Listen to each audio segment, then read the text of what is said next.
आज सभी पार्टी के एमपीज और फ्लोर लीडर्स हमारी जो डिमांड जेपीसी का था और है, उस डिमांड को लेकर हम सभी लोग आज फिर एक बार यहाँ विजय चौक पे प्रदर्शन कर रहे हैं। एक बात तो इससे साफ और जाहिर होता है कि मोदी जी जनता से कुछ छुपाना चाहते हैं।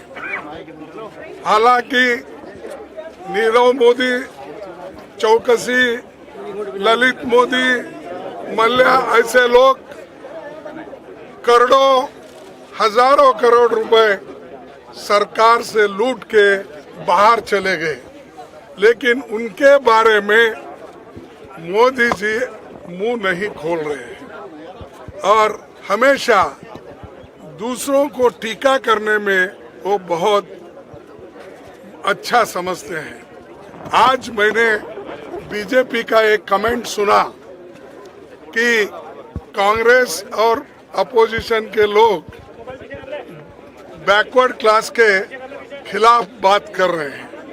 अरे भाई, बैकवर्ड क्लास जो चोरी करके भाग गए वो बैकवर्ड क्लास के हैं?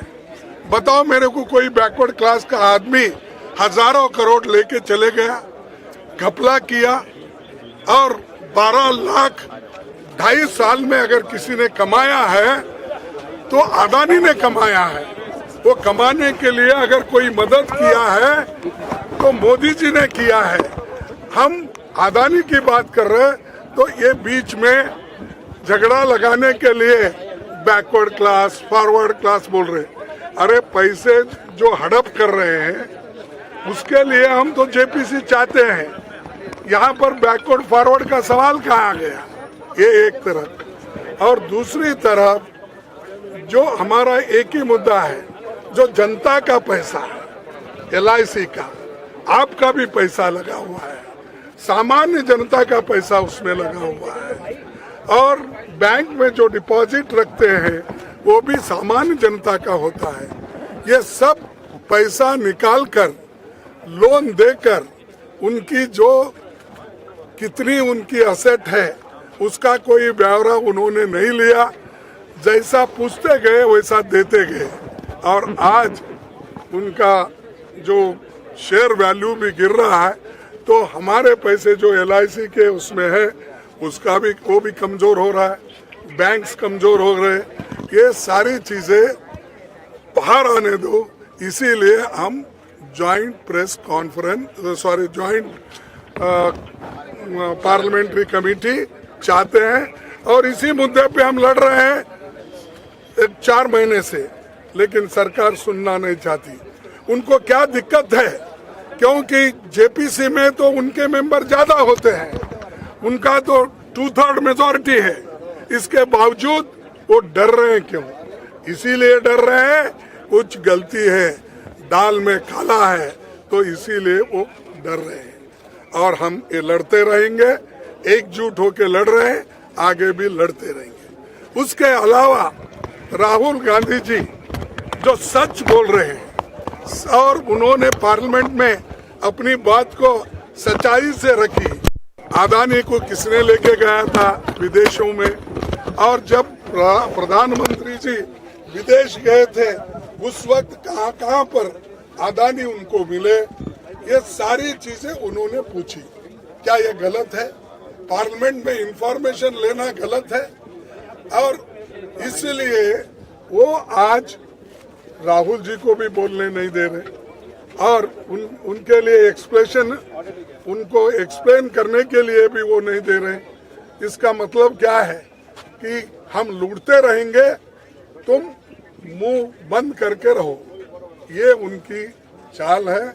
और अब आज भी कोशिश किए राहुल गांधी जी बोलने के लिए, उन्होंने चिट्ठी लिखी थी, और 3 दिन पहले भी उन्होंने चिट्ठी लिखी थी कि मुझे बोलने के लिए आप परमिशन दीजिए।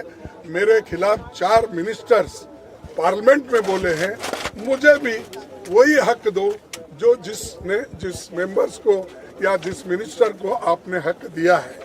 तो फिर भी उन्होंने माना नहीं।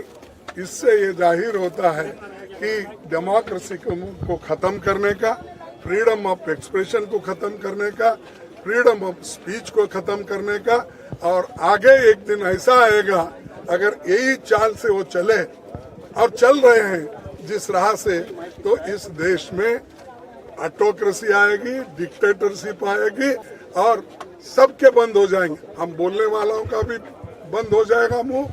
आप जो आज रिकॉर्डिंग करके सो टीवी में दिखाते हैं, लिखते हैं, वो भी बंद हो जाएगा।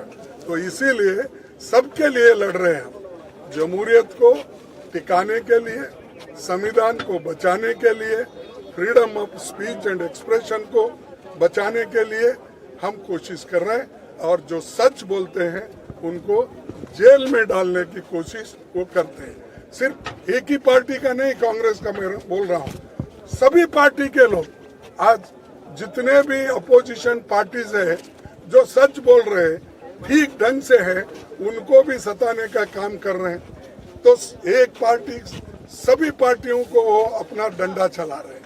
तो ईडी का धमकी दे रहे हैं, सीबीआई का धमकी दे रहे हैं, और ये धमकियां जो वो लोग दे रहे हैं इसलिए दे रहे हैं कि डेमोक्रेसी में कोई बात न करे और उनके खिलाफ कोई बात न करे।